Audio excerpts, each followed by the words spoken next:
Namaste. Welcome to this class actually with this BPA in 142. Okay. Organizational behavior. ഇത് block 3 ആണ്.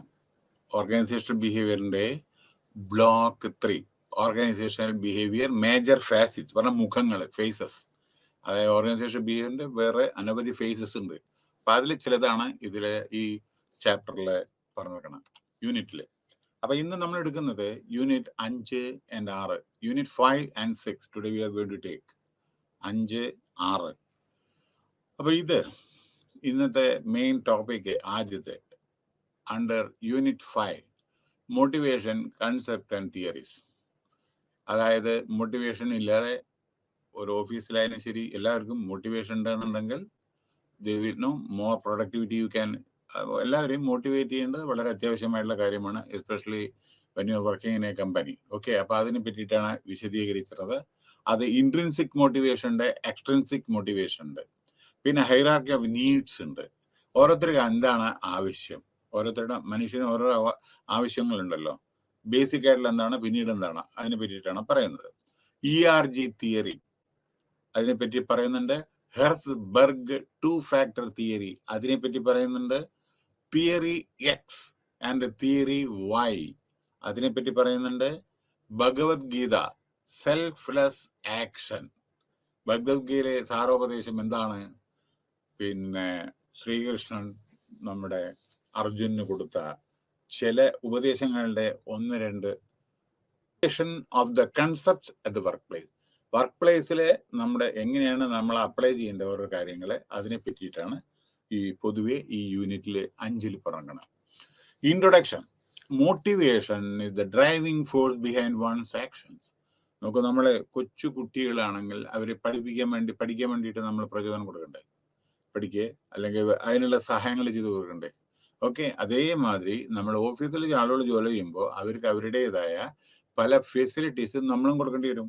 അതേമാതിരി അവർ പലതും എക്സ്പെക്ടേഷനോട് കൂടി. C there are two types. One is employee has got certain expectation at the time of working in a company. The same way employer has got certain expectation. കമ്പനിക്ക് നിങ്ങളിൽ നിന്നും ചില പ്രതീക്ഷകളുണ്ടല്ലോ. നിങ്ങൾക്ക് കമ്പനിയിൽ നിന്നുണ്ട്, കമ്പനിക്ക് നിങ്ങളിൽ നിന്നുണ്ട്. അപ്പൊ the force can come from within the individual. ഇവിടെ എന്താണെന്ന് വെച്ചാൽ നമ്മുടെ ഇൻഡിവിജ്വൽ ആയിട്ട് ചില കാര്യങ്ങളുണ്ടല്ലോ, അത് നമ്മൾ ചെയ്യണം. അപ്പോ ഓർ ഫ്രം ഔട്ട്സൈഡ്.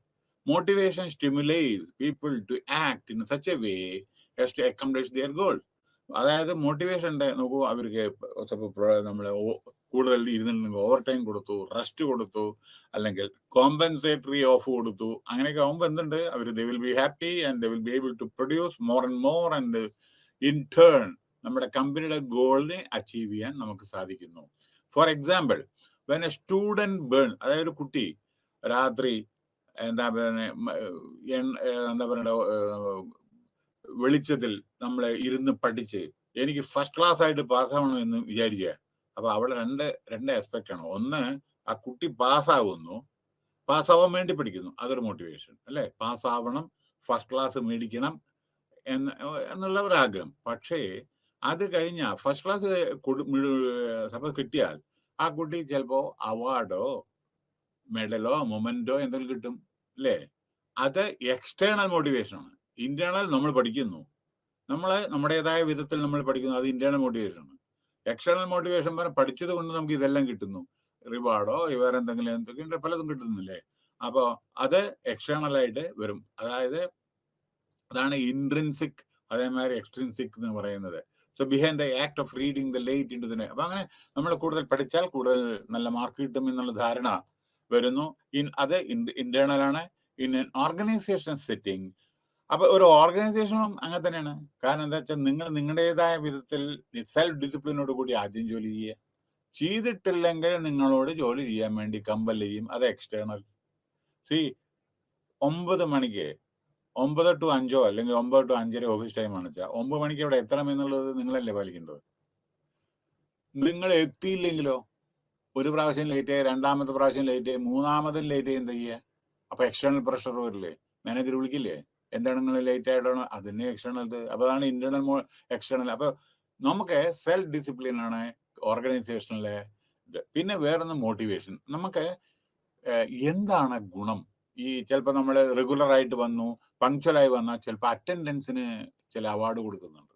ആ ടൈമായിട്ട് വന്ന് ടൈമിൽ വന്നിട്ട് മന്ത്ലി അവാർഡ്, ക്യാഷ് ഇൻസെൻറ്റീവ് എന്തെങ്കിലും കുറച്ച് ഇങ്ങനെ കൊടുക്കും. അപ്പോൾ എന്താണെന്ന് വെച്ചാൽ so as to ensure that employees are coming on time, number one, they are not irregular. അപ്പോൾ അത് അറ്റൻഡൻസ് അവാർഡ് കൊടുക്കുന്നുണ്ട് ചില സ്ഥാപനങ്ങളിൽ, പണ്ടൊക്കെ ഉണ്ടായിരുന്നു. ഇപ്പൊ എത്രത്തോളം ഉണ്ടെന്ന് അറിയില്ല എനിക്ക് കേട്ടോ, കാരണം ഇപ്പൊ മാറ്റങ്ങൾ കണ്ടമാനം വന്നിട്ടുണ്ട്. So in N organisation setting ഇപ്പൊ മാറ്റങ്ങളെല്ലാം ഇപ്പൊ കമ്പൽസറി ആണ്. വന്നിട്ടില്ലെങ്കിൽ പിറ്റേ ദിവസം ജോലി ഉണ്ടാവില്ല എന്നുള്ള നിലയാണ് ഇപ്പോൾ. പണ്ട് അങ്ങനെയല്ല. ഇപ്പൊ മാരുതി ഇതേമാതിരിയുള്ള പല കമ്പനികളിലും ഇതേമാതിരി ഇൻസെന്റീവ് പലതുണ്ട്. Quality circle, total quality management, അങ്ങനെ പലതുണ്ട്. പക്ഷെ ഇന്നത്തെ സാഹചര്യത്തില് ഉണ്ടോ ഇല്ലയോ എന്ന് ഒരു ക്വസ്റ്റ്യൻ മാർക്കാണ്. കാരണം നിങ്ങൾക്കറിയാലോ, ഇപ്പോഴത്തെ IT ആയിക്കോട്ടെ എന്തായിക്കോട്ടെ പലതും ശാശ്വതമല്ല. കാരണം നമുക്ക് കണ്ടിന്യൂസ് ആയിട്ട് ഒരു പ്രോഗ്രാം കൊണ്ടു നടത്താൻ പറ്റുന്നില്ല. അതിൻ്റെ ഇടയിൽ ആളുകളെ റിട്ടേൺ ചെയ്യേണ്ടി വരും, പല സമയത്ത് ചിലപ്പോൾ പുതിയ ആളെ റിക്രൂട്ട് ചെയ്യേണ്ടി വരും, ചിലവരെ ട്രാൻസ്ഫർ ചെയ്യേണ്ടി വരും. അപ്പം നമ്മുടെ എല്ലാ പ്ലാനും താറുമാറാവുന്നു ചില സമയത്ത്, അല്ലേ? 10,000 ആളൊക്കെ ട്രാൻസ്ഫർ ചെയ്യാലോ. ഒരു ഏതാനും വർഷങ്ങൾക്ക് മുമ്പേ, 3-4 വർഷങ്ങൾക്ക് മുമ്പേ, ഒരു ബിഗ്ഗസ്റ്റ് നമ്മുടെ IT കമ്പനി, പേര് പറയുന്നില്ല, 40,000 ആളെയാണ് ഒരു ദിവസം ത്രൂ ഔട്ട് ഇന്ത്യയില് പൈസ അതെല്ലാം കൊടുത്തിട്ടുണ്ടായിരുന്നു. അതിനെ പറ്റിയിട്ടല്ല പറഞ്ഞാൽ അവർക്ക് വേണ്ട, കാരണം സർപ്ലസ് ആണ് എന്ന് പറഞ്ഞിട്ട് വേണ്ടതെന്ന് വെച്ചു. പക്ഷെ ഒരാൾക്ക് സ്ട്രൈക്ക് ചെയ്യാനോ യാതൊന്നും പറ്റില്ല. കാരണം എന്താണെന്ന് വെച്ചാൽ ഈ IT നിങ്ങൾ പറഞ്ഞ മാതിരി ഒന്നും അവിടെ IT ജോലി ചെയ്യാൻ പറ്റില്ല. കാരണം എന്താ വെച്ചാൽ ചിലപ്പോൾ ഞാൻ രാവിലെ 9 മണി മുതൽ വെറും 6 മണി വരെ ജോലി ചെയ്യൂ, അല്ലെങ്കിൽ 5:30 വരെ ജോലി പറയാൻ പറ്റുമോ IT? കാരണം ഫോറിൻ കമ്പനിയായിട്ടാണ് കൊളാബറേഷൻസ്. അവർ രാത്രിയാണ്, ഇവിടെ പകല അവിടെ രാത്രിയാണ്. അപ്പൊ അതനുസരിച്ച് പ്രവർത്തിക്കാൻ തയ്യാറുള്ളവർക്ക് മാത്രമേ IT വർക്ക് ചെയ്യാൻ പറ്റൂ, അല്ലേ? അല്ലാണ്ട് 5 to 6 നിങ്ങൾക്ക് 9 to 6 നിങ്ങൾക്ക് ജോലി ചെയ്യാൻ പറ്റും IT? പറ്റും ചിലയിടത്ത്. പക്ഷെ വലിയ വലിയ കമ്പനികൾ പറ്റില്ല. ഇപ്പോൾ കോഗ്നിസന്റ്, വിപ്രോ, ഇൻഫോസിസ്, TCS എല്ലാം അങ്ങോട്ട് പോകാൻ സമയമുണ്ട്. ഇങ്ങോട്ട് എപ്പോഴാ വരാൻ ദൈവത്തിന് മാത്രമേ അറിയൂ. മനസ്സിലായില്ലേ? അപ്പൊ പക്ഷേ നിങ്ങൾ അങ്ങനെ ചെയ്തിട്ടില്ലെങ്കിൽ ചിലപ്പോൾ നിങ്ങളുടെ ജോബ് തന്നെ ക്വസ്റ്റ്യൻ മാർക്കായിരിക്കും ചിലപ്പോൾ. കാരണം ഇന്നത്തെ സാഹചര്യം എങ്ങനെയാണ്, ഭയങ്കര കോമ്പറ്റീഷൻ വേൾഡ് ഓവർ. അപ്പൊ സർവൈവ് ചെയ്യുക എന്നുള്ളതാണ് പ്രധാനം. ഒരു മാർക്കറ്റ് പിടിക്കുക, സർവൈവ് ചെയ്യുക പറഞ്ഞാൽ വാക്ടിക് ഇതാണ് ഓരോരോ കമ്പനിക്ക്. മനസ്സിലായില്ലേ? അതാണ് ഈ ഫസ്റ്റ് ക്വാർട്ടർ ചില പലതും ലോസ്, ചിലത് പ്രോഫിറ്റ്, ഇങ്ങനെയൊക്കെ കാണുന്നുണ്ടല്ലോ പേപ്പറിൽ. ഇതാണ് ഇതിന്റെ. അപ്പൊ എംപ്ലോയീസിന്റെ റോള് ഭയങ്കരമാണ്. ഇപ്പൊ in an organisation setting motivation has to remain committed to the job and to improve performance. അപ്പൊ മോട്ടിവേഷൻ വളരെ അത്യാവശ്യമാണ്. അടുത്ത് ഇൻട്രിൻസിക്. ഡിഫറൻസ് ബിറ്റ്വീൻ ഇൻട്രിൻസിക് പറഞ്ഞാൽ ഇന്റേണൽ ആയിട്ടുള്ളത് ആൻഡ് എക്സ്ട്രിൻസിക് പറഞ്ഞാൽ എക്സ്റ്റേണൽ ആയിട്ട്. അതായത് if we understand why we do things, we can say that we are intrinsically motivated. നമ്മളെ സ്വമേധയാ നമ്മൾ ഓരോരോ കാര്യങ്ങൾ ചെയ്യും, ആരും പറയാതെ തന്നെ. അപ്പോൾ if we are not prompted by obvious external, മറ്റുള്ളവർ പറയാതെ തന്നെ നമ്മൾ ചെയ്യുക. ഈ ഇവിടെ കമ്പനിയിൽ വർക്ക് ചെയ്യുമ്പോഴേ ചിലവര് 3 ടൈപ്പ് ഉണ്ട്. ഒന്ന്, നിങ്ങൾക്ക് യാതൊരു ആളുടെ ഒരു ഗൈഡൻസും ഇല്ലാതെ ജോലി ചെയ്യാൻ കഴിവുള്ളവരുണ്ട്. 1. 2, ഗൈഡൻസ് ഇല്ലാതെ, കേട്ടോ. പിന്നെ ഗൈഡൻസ് ഇല്ലാതെ വർക്ക് ചെയ്യാൻ പറ്റാത്ത ചിലവരുണ്ട്. ഗൈഡൻസ് എപ്പോഴും ആവശ്യമായിട്ടുള്ളത്, 2ാമത്തെ കാറ്റഗറി. 3ാമത്തെ കുറച്ച് ഗൈഡൻസ് അപ്പൊ ഇടയ്ക്കിടയ്ക്ക് മാത്രം. അങ്ങനെ 3 കാറ്റഗറി ഉണ്ട് എംപ്ലോയീസ്. അപ്പോ when we do a thing simply because we enjoy doing it, we can say that നമ്മളെ ജോലി ചെയ്യുമ്പോൾ അത് എൻജോയ് ചെയ്യണം. ഒരിക്കലും അത് നമ്മൾ അയ്യോ ഇത് ആർക്ക് വേണ്ടിയിട്ട് ചെയ്യണേ എന്ന് പറഞ്ഞിട്ട് ജോലി സ്ഥലത്ത് പോരുത്. പിന്നെ ഇവിടെ ഒരു കാര്യം കൂടി പറയേണ്ട, ബാക്കിയൊക്കെ നിങ്ങൾ വായിച്ച് മനസ്സിലാക്കുക. കാരണം സമയത്തിന്റെ ഇതാണ്. ഞാൻ ഇതിലില്ലാത്ത ചില കാര്യങ്ങളും നിങ്ങൾ അറിഞ്ഞിരിക്കേണ്ട ചില കാര്യങ്ങളാണ് പറയുന്നത്. Japan, take the example of Japan. അവിടെ എംപ്ലോയീസ് കമ്പനിയിൽ ജോലിക്ക് പോകുമ്പോൾ as if they are going to a temple അല്ല ഓർ മോസ്ക് അല്ലെങ്കിൽ ചർച്ച്. അതായത് ഒരു ദൈവത്തിന്റെ അടുത്ത് പോകുന്ന സമയത്ത് അതേമാതിരി എങ്ങനെയാണ് നമ്മൾ പോകേണ്ടത്, സേക്രട്ട് ആയിട്ട് കംപ്ലീറ്റ് പരിശുദ്ധ മനസ്സോടുകൂടി. അതേമാതിരി അത് treating the work place is A temple. പിന്നെ ജപ്പാന്റെ ഒരു രീതി നിങ്ങൾക്ക് അറിയോ? സ്ട്രൈക്കിൽ പോവില്ല. സ്ട്രൈക്കിൽ പോകും. അവർക്ക് എന്തെങ്കിലും പ്രശ്നങ്ങളുണ്ടെങ്കിൽ അവര് വെറും ഒരു കറുത്ത ബാഡ്ജ് ഇവിടെ വെച്ചിട്ട് അവര് അന്ന് ഡബിൾ ആയിട്ട് വർക്ക് ചെയ്യും. പ്രൊട്ടസ്റ്റില് സ്ട്രൈക്കിൽ പോവില്ല. അപ്പോ ഡബിൾ ആയിട്ട് വർക്ക് ചെയ്യും. അതിന്റെ അർത്ഥം നിരാശനാണ്. ഇവിടെ കറുത്ത ബാഡ്ജ് ഉണ്ട്, പക്ഷെ അവർ വർക്ക് സ്റ്റോപ്പ് ചെയ്യില്ല. No, they are very famous as regard quality is concerned, even China പോലും ക്വാളിറ്റിയിലൊന്നുമില്ല. പക്ഷേ ജപ്പാന്റെ ക്വാളിറ്റി സൂപ്പറാണ്. മനസ്സിലായി? വേൾഡ് ഓവർ നിങ്ങൾക്കറിയാലോ, വെരി ഡെവലപ്ഡ് കൺട്രിയാണ്. അതൊക്കെ ഇവരുടെ പ്രയത്നപരമാണ്. പക്ഷേ നിങ്ങൾ ഇവിടെ അതിശയിക്കേണ്ട വേറൊരു കാര്യമുണ്ട്. ജപ്പാനെ മാതിരി രാജ്യം എങ്ങനെ വികസിച്ചു? എന്നും ഭൂകമ്പം, അഗ്നിപർവ്വതം, മറ്റുള്ള പല നാച്ചുറൽ കലാമിറ്റീസും.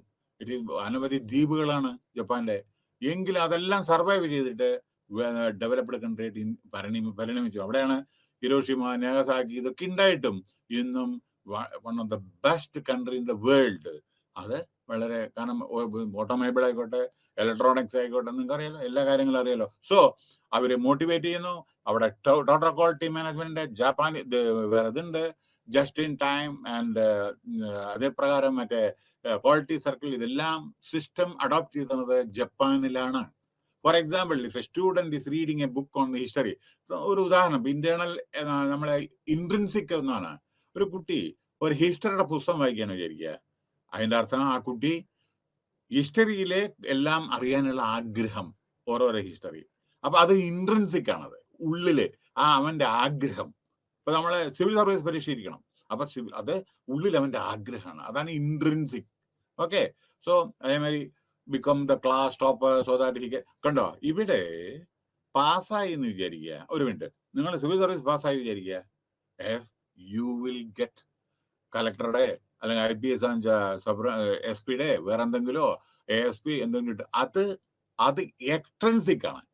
അതായത് ഇത് കിട്ടിയാൽ ഇത് പാസ്സായാൽ അപ്പോ ഇൻട്രിൻസിക് പറഞ്ഞാൽ ഉള്ളിൽ നിങ്ങൾ ചെയ്യേണ്ടത്, എക്സ്ട്രൻസിക് പറഞ്ഞാൽ ബാഹ്യക നിങ്ങൾക്ക് ബെനിഫിറ്റ്. അതാണ്. അപ്പൊ അതാണ് extrinsic motivation comes and the common tend. അതിനെ പറ്റിയിട്ടാണ് പറയാ. ജസ്റ്റ് ഞാൻ സമ്മറി മാത്രം പറഞ്ഞാൽ മതി, ബാക്കിയൊക്കെ നിങ്ങൾ വായിച്ച് മനസ്സിലാക്കുക കേട്ടോ. വേറെ എവിടെയാണ് അർജൻസി അല്ലെങ്കിൽ ഇമ്പോർട്ടൻസ്, അവിടെ ഞാൻ വിശദീകരിക്കുക. ബാക്കിയുള്ളത് നിങ്ങൾ വായിച്ച് മനസ്സിലാക്കണം. Read and understand the things. എന്തുകൊണ്ട് ഞാൻ പറയുന്നില്ല, എനിക്ക് പറയാൻ പറ്റും, പക്ഷെ ലിമിറ്റഡ് ടൈം ആയതുകൊണ്ട് ഇമ്പോർട്ടൻറ്റ് തിങ്ങുകളാണ് പറയേണ്ടത്, ഇതിലില്ലാത്തതും നിങ്ങൾ അറിഞ്ഞിരിക്കേണ്ടതും. സോ വേറെ കാരണം എന്താ വെച്ചാൽ, ചിലപ്പോൾ ബുക്കുകളിൽ ചില സമയത്ത് 1 കൊല്ലത്തെ 2 കൊല്ലത്തെ പഴക്കമുള്ള ചില മെറ്റീരിയൽ ചിലപ്പോൾ ആയിരിക്കാം. പക്ഷെ നമ്മുടെ അങ്ങനെയല്ല, നമ്മുടെ ലേറ്റസ്റ്റ് തന്നെയാണ്, അതല്ല ഞാൻ പറയുന്നത്. പക്ഷെ നമ്മൾ എന്താണെന്ന് വെച്ചാൽ ദിനം പ്രതി മാറ്റങ്ങൾ വന്നുകൊണ്ടിരിക്കുന്നുണ്ട്. അപ്പൊ അതും കൂടി അപ്ഡേറ്റ് ചെയ്തിട്ട് പോകണം. അതാണ് ചിലപ്പോൾ നിങ്ങൾക്ക് പുതിയ ഐഡിയാസ് നിങ്ങൾക്ക് തരുന്നത്. So motivated acts lead to separately distinguishable outcome like prize, money. ചിലരെ നമുക്ക് ആ ഗ്രേഡ് കിട്ടും, ചിലപ്പോൾ നമ്മൾ കൂടുതൽ ജോലി ചെയ്താൽ നമുക്ക് വേജിന്റെ ശമ്പളം കിട്ടും, ബോണസ് കിട്ടും, അത് കിട്ടും പറഞ്ഞിട്ട് അപ്പൊ അതിനു വേണ്ടി നമ്മൾ പ്രയത്നിക്കില്ലേ. പ്രൊഡക്ഷൻ ഇൻസെന്റീവ്, പ്രൊഡക്ഷൻ കൂടിയിട്ടുണ്ടെങ്കിൽ ഇൻസെന്റീവ് കിട്ടും, പ്രൊഡക്ഷൻ ഇല്ലെങ്കിൽ കീപ്പിട്ടും വരും. നോക്കിയോ, അതാണ് എക്സ്ട്രിൻസിക്. അപ്പോ ചിലത് ഇൻടാൻജിബിൾ അതായത് കാണാൻ പറ്റാത്ത ചില റിവാർഡ് ഉണ്ട്. എന്താ പറയുക കാണാൻ പറ്റാത്ത റിവാർഡ്? നിങ്ങൾ ഒരാളെ പ്രശംസിക്കുകയാണ് വിചാരിക്കുക, അത് കാണാൻ പറ്റുമോ? അതായത് you are done A very good, very good, very nice, very keep it up. നോക്കൂ, നിങ്ങളെ അവരെ പ്രശംസിക്കുക, അത് കാണാൻ പറ്റുമോ? പക്ഷേ അതുകൊണ്ടുള്ള ഗുണം എന്താണെന്നറിയോ? എൻ്റെ ബോസ് ഞാൻ ജോലി ചെയ്തത് റെക്കഗ്നൈസ് ചെയ്യുന്ന പറഞ്ഞാൽ കൂടുതൽ അവനെ മോട്ടിവേറ്റ് ചെയ്യുന്നു, നല്ല ജോബ് ചെയ്യാൻ വേണ്ടി. എൻ്റെ ബോസ് എപ്പോഴും ഹാപ്പിയാണ് എന്ന് പറയുന്നു. നോക്കൂ, നമ്മൾ ജസ്റ്റ് പിന്നാപ്പുറത്തൊന്ന് തട്ടുന്നുള്ളൂ, ഹലോ വെരി ഗുഡ് എന്നേ പറയുന്നുള്ളൂ. പക്ഷേ അവനത് മോട്ടിവേഷൻ ആണത്, to do better. So that because he's sure that his boss is very happy with his work. So it is difficult to clarify, separate intrinsic motivation. അപ്പൊ ഇത് നമുക്കിത് എക്സ്പ്ലെയിൻ ചെയ്യാൻ പറ്റും. ഇന്റേണൽ ആയിട്ടുള്ള കാര്യമാണ്. അവർ പെട്ടെന്ന് നമുക്ക് അനുഭവിക്കുന്നത്, നമ്മൾ ചെയ്യുന്നത് ഇന്റേണൽ ആയിട്ട് ചെയ്യുന്നത് without compulsion from other side. Success can lead to higher motivation. അതേമാതിരി നിങ്ങളെ ഒരു വിജയിച്ചിട്ടുണ്ടെങ്കിൽ അങ്ങനെ നിങ്ങളെ കെട്ടിപ്പടുക്കുന്നു അല്ലേ ഓരോന്ന്. അതായത് നമ്മൾ സ്റ്റെപ്പ് ബൈ സ്റ്റെപ്പ് ആണല്ലോ നമ്മുടെ ഓരോരോ സക്സസ്. 5ാം ക്ലാസ് പാസ്സായി, അതുകൊണ്ട് 6ാം ക്ലാസ്സിലേക്ക് പോകണം. 6ാം ക്ലാസ് പാസ്സായി 7ാം ക്ലാസ്സിലേക്ക് പോകണം. 10ാം ക്ലാസ് പാസ്സായി +1, 2 അത് കഴിഞ്ഞിട്ട് നിങ്ങൾ കോമ്പറ്റേറ്റീവ് എക്സാമിനേഷൻ ചെയ്യണം, അല്ലെങ്കിൽ ഗ്രാജുവേഷന് പോകണം അല്ലേ. ഇതുകൊണ്ട് അത് സക്സസ്. അപ്പോൾ അങ്ങനെ മേപ്പെട്ട് പോകാൻ നിങ്ങളെ അനുവദിക്കും. അതേമാതിരി കമ്പനിയിലെ നോക്കൂ, ഒരാള് ടെക്നീഷ്യൻ, അത് കഴിഞ്ഞിട്ട് സൂപ്പർവൈസർ ആവുന്നു, അതിന്റെ അസിസ്റ്റന്റ് ഓഫീസർ ആവുന്നു, പിന്നെ ഓഫീസർ ആവുന്നു, സീനിയർ ഓഫീസർ ആവുന്നു, ഡെപ്യൂട്ടി മാനേജർ ആവുന്നു, മാനേജർ ആവുന്നു, സീനിയർ മാനേജർ ആവുന്നു, അതേമാതിരി ജനറൽ മാനേജർ ആവുന്നു, ഡയറക്ടർ ആവുന്നു, എക്സിക്യൂട്ടീവ് ഡയറക്ടർ ആവുന്നു, ഡയറക്ടർ ആവുന്നു, അങ്ങനെ പോകണു ഉണ്ടോ. അപ്പോ സക്സസ് ആൾവേസ് അത് ഹയർ മോട്ടിവേഷനും അത് പ്രോഗ്രസിന് വഴിതെളിക്കും. Okay, next according to the hierarchy. ഇതെന്താണ്, വേറെ ഒന്നല്ല, ഫിസിയോളജിക്കൽ നീഡ്സ്. ഇത് നമ്മുടെ മാസ്ലോ തിയറിയാണ്, അബ്രഹാം മാസ്ലോ. മനുഷ്യന് ആവശ്യമുള്ള ചില കാര്യങ്ങൾ, അത്യാവശ്യമായിട്ടുള്ള ചില കാര്യങ്ങളുണ്ട്, മനസ്സിലായോ? എന്താണ് അത്യാവശ്യം? വായു, വെള്ളം, ഭക്ഷണം. നോക്കൂ, ഫിസിയോളജിക്കൽ നീഡ്സ്. ഇതിൽ ഞാൻ ഇതായിട്ട് പറയാം. അതായത് നമ്മുടെ ഫിസിയോളജിക്കൽ നീഡ്സിൽ ദിസ് ആർ വളരെ യൂണിവേഴ്സൽ ഇൻ നേച്ചർ. അതായത് ഹ്യൂമൻ ബീയിങ്, ഹങ്കർ, തേഴ്സ്റ്റ്, വായു, വെള്ളം, ഭക്ഷണം ഇല്ലാണ്ട് ജീവിക്കാൻ പറ്റുമോ? ഇപ്പൊ നമുക്ക് ഇത് വേണമല്ലേ, മൊബൈലും വേണമല്ലേ? അതല്ല പ്രാധാന്യം, മൊബൈൽ ഇല്ലെങ്കിൽ ജീവിക്കാം. അതായത് വായു, വെള്ളം, ഭക്ഷണം, ഷെൽട്ടർ, അതാണ് ഫിസിയോളജിക്കൽ ബേസിക് ആയിട്ട് ആളുകൾക്ക് വേണ്ടത്. പിന്നെ രണ്ടാമത് ഇത് മാസ്ലോ തിയറിയാണ്, അബ്രഹാം മാസ്ലോ. അതായത് ഈ അബ്രഹാം മാസ്ലോന്റെ തിയറിയാണത്. സേഫ്റ്റി നീഡ്സ് എന്ന് പറയുന്നത് സെക്കൻഡ് ലെവൽ ഹൈറാർക്കി. അതായത് safety and security needs get. Safety വേണം, സെക്യൂരിറ്റി വേണം. നിങ്ങൾ അഫ്ഗാനിസ്ഥാനാണ് വെച്ചാൽ എന്താ സ്ഥിതി? അവിടെ പുറത്തിറങ്ങാൻ പറ്റുന്നില്ല, ചില സമയത്ത് ഇപ്പൊ സ്കൂളിൽ പോകാൻ പറ്റുന്നില്ല കുട്ടികൾക്ക്, പെൺകുട്ടികൾക്ക് സ്കൂളിൽ ഉപരിപഠനത്തിന് പോകാൻ പറ്റുന്നില്ല. അപ്പൊ safety is also very very essential. അല്ലാതെ നമുക്ക് പുറത്തിറങ്ങാൻ പറ്റില്ല, അല്ലെങ്കിൽ നമുക്ക് അങ്ങനെയുള്ള പല പല പ്രശ്നങ്ങളുണ്ട്. അപ്പൊ safety is also precious thing. That is the second level.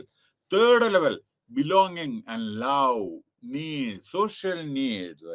അപ്പൊ ഇവിടെ എന്താണ് പറയുന്നത് വെച്ചാൽ, നമ്മുടെ ഹെൽത്ത്, ഇഞ്ചുറി ഒന്നും ഇല്ലാതെ, ആക്സിഡന്റ് ഒന്നും ഇല്ലാതെ, ഫിസിയോളജിക്കൽ നീഡ്സ്, സേഫ്റ്റി, ഇതൊക്കെ നമുക്ക് വളരെ അത്യാവശ്യമാണ്. പിന്നെ സമൂഹത്തിലെ, അതായത് സോഷ്യൽ നീഡ്സ്, നല്ല കൂട്ടുകാര്, വീട്ടിലെ ആ പ്രദേശം, അതൊക്കെ നിങ്ങൾക്ക് നല്ല, അതായത് ലൈക്ക് ചില പലതുണ്ട്.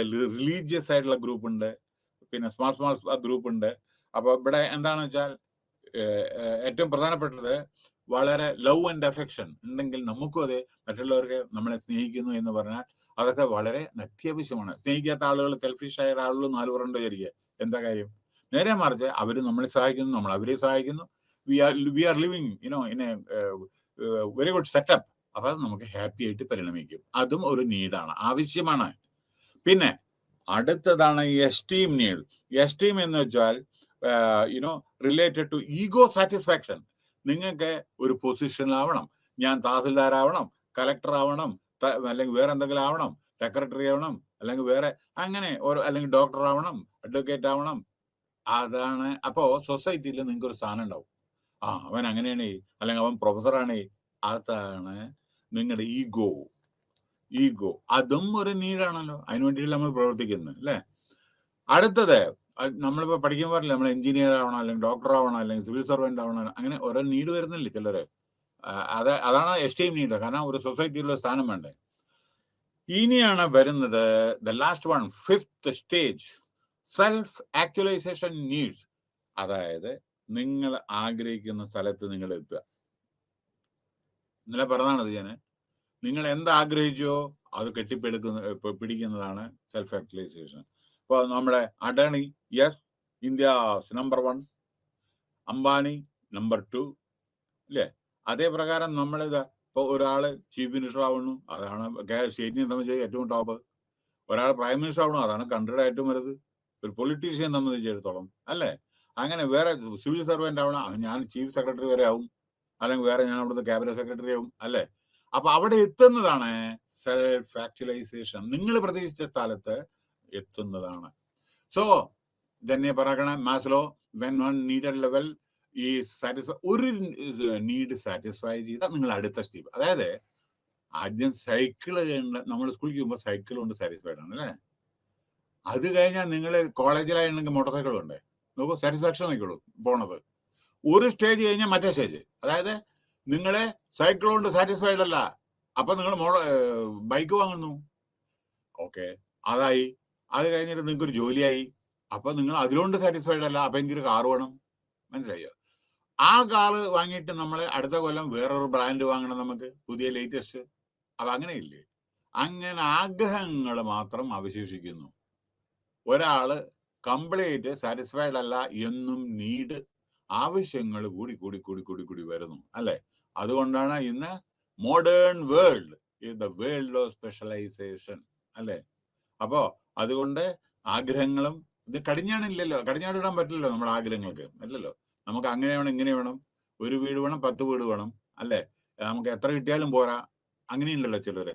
പൈസ ജീവിക്കാൻ വേണ്ടിയിട്ടാണ്, അതും പോരാ, എനിക്ക് ഇത്ര പൈസ വേണം, അല്ലെങ്കിൽ അത്ര വേണം, അല്ലെങ്കിൽ നമ്മുടെ ഗോൾഡ് സ്മഗ്ലിംഗ് ഒക്കെ ഉണ്ടല്ലോ. ഇതൊക്കെ സെൽഫ് സാറ്റിസ്ഫാക്ഷന് വേണ്ടിയിട്ടും ഹയർ ഇൻകം കിട്ടാൻ വേണ്ടിയിട്ടും സൊസൈറ്റിയിലെ. പക്ഷെ ഇവർക്ക് ഈ സൊസൈറ്റിയിൽ എന്ത് സാധനമാണ്, ഇന്നതുണ്ട് നാളെ ജയിലിൽ പോണ്ടി വരും ചിലപ്പോ. അപ്പൊ അതൊന്നും ശാശ്വതമല്ല കേട്ടോ. അപ്പൊ നമ്മളെ ഈ സത്യസന്ധമായി കെട്ടിപ്പടുത്ത് കഷ്ടപ്പെട്ട് ഓരോന്ന് ചെയ്യുന്നത് ശാശ്വതമാണ്. So the need food, water, air, ഇതെല്ലാം അത്യാവശ്യമാണ്. It is coming under category of physiological needs. These are എല്ലാവർക്കും ആവശ്യമാണ്. പിന്നെ അതേപോലെ റീസണബിൾ ആണ്. അതുകൊണ്ട് ഇത് സാറ്റിസ്ഫൈഡ് അല്ല വിചാരിക്കുക. അടുത്ത് ഇത് നിങ്ങൾക്ക് വെള്ളമില്ല കുടിക്കാൻ, വീടും ഇല്ല, നിങ്ങൾക്ക് ഭക്ഷണമില്ല, ഒന്നുമില്ല, പിന്നെ ഇപ്പം നിങ്ങൾ എന്തിനാ നിങ്ങളുടെ സൊസൈറ്റിയിൽ സ്ഥാനം? നിങ്ങൾ വേറെ എന്താ പിന്നെ നീഡ്? ഇതല്ലേ ബേസിക് നീഡ് അല്ലേ? വെള്ളമില്ലേ, വായുവില്ലേ, ഒന്നുമില്ല, വീടുമില്ല, താമസിക്കാന്ന് വെച്ചാൽ പിന്നെ എന്താ നീഡ്? അപ്പൊ അതാണ് basic thing. It is reasonable to assume that unless this need is satisfied it is very unlikely that person will aim. അപ്പൊ ഇത് അത്യാവശ്യമാണ്. അപ്പൊ അവർ അടുത്തടുത്തടുത്ത് ഓരോന്ന് പോകുന്നു. പിന്നെ individual will feel the need to be. പിന്നെ എപ്പോഴും നമ്മുടെ ആളുകള്, നമ്മുടെ 4 പുറവും നമ്മളെ പ്രൊട്ടക്ട് ചെയ്യണം. നമുക്കൊരു സെക്യൂരിറ്റി അത്യാവശ്യമാണ്. നമ്മുടെ വീട്ടിന്റെ 4 പുറവും ചില സ്ഥാനങ്ങളിൽ, ചില സ്ഥലത്തില്ല. ഞാൻ ഒരു ചെറിയ ഉദാഹരണം ഞാൻ പറയാം. Yesterday I had an opportunity to meet some senior people. അപ്പോ then I was just asking, നിങ്ങൾക്ക് എന്ന സ്ഥലത്ത് നിങ്ങൾക്ക് താമസിച്ചൂടെ, ആ സ്ഥലത്ത് താമസിച്ചൂടെ? അയ്യോ, no no no no no, it is dangerous place. കാരണം പറയുന്നില്ല ഞാൻ, it is a danger place, we cannot live there. എന്താ കാരണം? അപ്പോ പ്രൊട്ടക്ഷൻ ഇല്ല എന്നർത്ഥം. അപ്പൊ അതുകൊണ്ട് അവിടെ പോകാൻ ആഗ്രഹമില്ല എന്നർത്ഥം. സോ അങ്ങനെയുണ്ട്. അപ്പോ ഡേഞ്ചേഴ്സ് ഉണ്ടാവും. അതില്ലാതെ നമുക്കത് അതിന്ന് നമ്മളെ ഒഴിഞ്ഞു മാറാൻ ശ്രമിക്കുന്നു. So he will earn both physical and financial security. He would want to be protected against. പിന്നെ എപ്പോഴും നമ്മൾ ഇഞ്ചുറി, ആക്സിഡന്റ്, ഇതെന്നൊക്കെ നമ്മൾ പ്രൊട്ടക്ട് ചെയ്യാൻ വേണ്ടിയിട്ട് ആ ആക്സിഡന്റ് ഒന്നും ഇല്ലാതെ, അതൊക്കെ ഇതാണ് ബേസിക് നീഡ്സ് ആണ് ഇതൊക്കെ കേട്ടോ. So next level is that of the social need, belonging. If this need is not satisfied, people may feel lonely. അതായത് നിങ്ങൾ സൊസൈറ്റിയിലെ ആരോട് നിങ്ങൾ സംസാരിക്കുന്നില്ല, ഒന്നുമില്ലെങ്കിൽ യു വിൽ ഫീൽ ലോൺലി. എത്ര സമയം നിങ്ങൾ മിണ്ടാതിരിക്കും? എത്ര ദിവസം? അപ്പൊ ഡിപ്രസ്ഡ് ആവില്ലേ നിങ്ങള്? അത് നെക്സ്റ്റ് ലെവൽ അടുത്ത് വരുന്നു എസ്റ്റീം. എസ്റ്റീം പറഞ്ഞല്ലോ ഞാൻ. അതായത് ഈഗോ. അതായത് എനിക്ക് അതാവണം, ഇതാവണം, എനിക്ക് വീട്ടിൽ ആന വേണം, അല്ലെങ്കിൽ വേറെ കാറ് വേണം, ഇങ്ങനെയൊക്കെയുള്ള ഓരോന്നില്ലേ. ചില പണ്ട് കാലത്ത് എൻ്റെ വീട്ടിൽ ഒരു ആനയെ മുമ്പിൽ കൊണ്ട് നിർത്തും, മനസ്സിലായില്ലേ? പണ്ട് തറവാടിലൊക്കെ, മനസ്സിലായില്ലേ? അത് അവരുടെ എസ്റ്റീമാണ്. ചിലപ്പോൾ ചിലയിടത്ത് 2-3 കാറുണ്ട്, അത് അവരുടെ എസ്റ്റീമാണ്. മകനൊന്ന്, അച്ഛനൊന്ന്, മകളൊന്ന്, അമ്മയ്ക്കൊന്ന്, അല്ലേ? അത് അവരുടെ എസ്റ്റീമാണ്. അപ്പൊ ഇതൊക്കെ നമ്മുടെ സൊസൈറ്റിയിൽ ഉണ്ട്, നടമാടുന്നു. So these needs are related to ego, satisfaction. അറിയാമോ നിങ്ങൾക്ക്? പണ്ട് നമ്മുടെ ഒരു പ്രധാനമന്ത്രി, പണ്ട് ഒരു പ്രധാനമന്ത്രി ഉണ്ടായിരുന്നു. ഓക്സ്ഫോർഡിൽ പഠിക്കുന്ന സമയത്ത് 14 എൻട്രൻസ് ഉണ്ടായിരുന്നു അവിടെ. 14 എൻട്രൻസിലും 14 കാറ് വന്ന് നോക്കും. ഇതിൽ പഠിച്ച് കേട്ടിട്ടുണ്ട്, എനിക്കറിയില്ല കേട്ടോ, കേട്ടിട്ടേ ഉള്ളൂ. അതായത് ഇതിൽ പഠിക്കുന്ന സമയത്ത് ഏത് എൻട്രൻസ് കൂടെയാണ് ക്ലാസ് കഴിഞ്ഞിട്ട് വരിക എന്നറിയില്ല. അപ്പൊ മകൻ 1 മിനിറ്റ് പോലും നിൽക്കരുത് എന്ന് കരുതി അതിന്റെ 14 എൻട്രൻസിലും കാറ് തയ്യാറായിട്ടിരിക്കും. ഏത് എൻട്രൻസ് കൂടെ വന്നാലും മകന് കാറ് പെട്ടെന്ന് കയറാം. അതാണ് സെൽഫ് എസ്റ്റീം. പിന്നെ സെൽഫ് റെസ്പെക്ട്. പിന്നെ ഒരു കാര്യം, സെൽഫ് റെസ്പെക്ട് കാശ് കൊടുത്ത് മേടിക്കാൻ പറ്റില്ല കേട്ടോ. സെൽഫ് റെസ്പെക്ട് പറഞ്ഞാൽ you to make extraordinary efforts to get that self respect. അങ്ങനെ നമ്മളങ്ങനെ പറഞ്ഞിട്ട് നമ്മൾ റെസ്പെക്ട് ചെയ്യില്ലല്ലോ. കഷ്ടപ്പെട്ടാലേ അതിന്റെ ആ ഒരു പ്രത്യേക, അതിൽ പല കാര്യം ഇൻവോൾവ് ആണ്. അതായത് മറ്റുള്ളവരുള്ള പെരുമാറ്റം, നിങ്ങളുടെ service to the society and സ്ഥാനം, അതേമാതിരി അങ്ങനെ ഡൗൺ ടു എർത്ത് പേഴ്സണാലിറ്റി, ഇതൊക്കെ കൗണ്ട് ചെയ്യും, ബിഹേവിയർ ഒക്കെ. So the topmost level of human need is self actualisation. ഇതാണ് ഏറ്റവും വലുത്. അതായത് ഒരു അക്കൗണ്ടന്റ്, ഞാൻ 3 കൊല്ലം കഴിഞ്ഞ് ഞാൻ അസിസ്റ്റന്റ് അക്കൗണ്ടന്റ് ആവും, അത് കഴിഞ്ഞാൽ ഞാൻ സീനിയർ അക്കൗണ്ടന്റ് ആവും, ഞാൻ അത് കഴിഞ്ഞ അങ്ങനെ പോയിട്ട് ഞാൻ ഡയറക്ടർ ഫൈനാൻസ് ആവും. പറയാം, അങ്ങനെ ഡയറക്ടർ ഫൈനാൻസ് ആയി എന്ന് വിചാരിക്കുക. അവൻ ആഗ്രഹിച്ചോടത്ത് എത്തി. അല്ലെങ്കിൽ ചിലപ്പം CEO ആയിരിക്കും. അവൻ വിചാരിച്ച സ്ഥാനത്ത് മാക്സിമം എവിടെ എത്താൻ പറ്റുമോ അവിടെ എത്തി. So this statement points to need of the realisation. അപ്പൊ നമ്മൾ എന്ത് പ്രതീക്ഷിക്കുന്നു അവിടെ എത്തുന്നതാണ് മോട്ടിവേഷൻ. അടുത്ത്, according to Maslow there is hierarchy as far as പറഞ്ഞു കഴിഞ്ഞു, but many researchers point out that the rigid structure may not be clearly representative of the true process. According to them, there can be considerable overlap. ചില സമയത്ത് overlap ഉണ്ടായിരിക്കും, ചില സമയത്ത് നമ്മുടെ ആവശ്യങ്ങളിൽ ആളുകൾ അനുസരിച്ച് ചില സമയത്ത് ആവശ്യങ്ങൾ. നിങ്ങളുടെ പരിധിയിലായിരിക്കും, അപ്പൊ നിങ്ങളുടെ ആവശ്യം ഡിഫറെന്റ് ആയിരിക്കും. വേറെത്തിന്റെ പരിധിയിലായിരിക്കും, അപ്പൊ അവൻ വേറെ കാശുണ്ട്, അപ്പൊ അവൻ സ്കൂട്ടറോ അല്ലെങ്കിൽ മോട്ടോർ സൈക്കിളോ വാങ്ങി. ആവശ്യങ്ങൾ പല വിധത്തിലാണ്. So in other words, even if one class of need is completely satisfied, an individual may try to fulfill a need to the next. അപ്പൊ ഒന്ന് തൃപ്തികരമായാൽ അയാൾ മറ്റൊടത്തേക്ക് വയ്ക്കുന്നു. ERG theory. അടുത്തത്, Clayton Paul Alderfer, an American psychologist, further developed Maslow's hierarchy needs. അയാൾ ഇത് വേറൊരാളുടെ ഒരു ഇതാണ് മോട്ടിവേഷനെ പറ്റിയിട്ട്, by proposing what is known as ERG theory. അതായത് ERG പറഞ്ഞ എക്സിസ്റ്റൻ, നമുക്ക് എക്സിസ്റ്റ്, ഈ ലോകത്തിലെ ജീവിക്കാൻ ആവശ്യമായ കാര്യങ്ങള് ആണ് വേണ്ടത്. പിന്നെ അതിന്റെ റിലേറ്റഡ് ആയിട്ടുള്ള നീഡ്, പിന്നെ ഗ്രോത്ത് നീഡ്, നമ്മുടെ progress. As per the ERG theory, more than one level of needs can be activated at the same time. അതായത് നമ്മുടെ എക്സിസ്റ്റൻസ്, അതും വായു, വെള്ളം, ഭക്ഷണം തന്നെയാണ്. അയാളുടെ ഒരു തിയറി വേറെ. As per the ERG theory, correspond to the first two levels of the hierarchy of need theory. അതായത് ഓരോ നീഡ്, റിലേറ്റഡ്, ഗ്രോത്ത്, ഇതിനെ പറ്റിയിട്ട് ഓരോരുത്തർ എന്താണ് പറയുന്നതാണ്.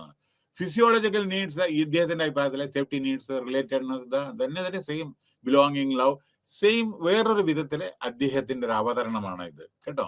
അടുത്ത്, ഹെർസ്ബർഗ് ടു ഫാക്ടർ തിയറി.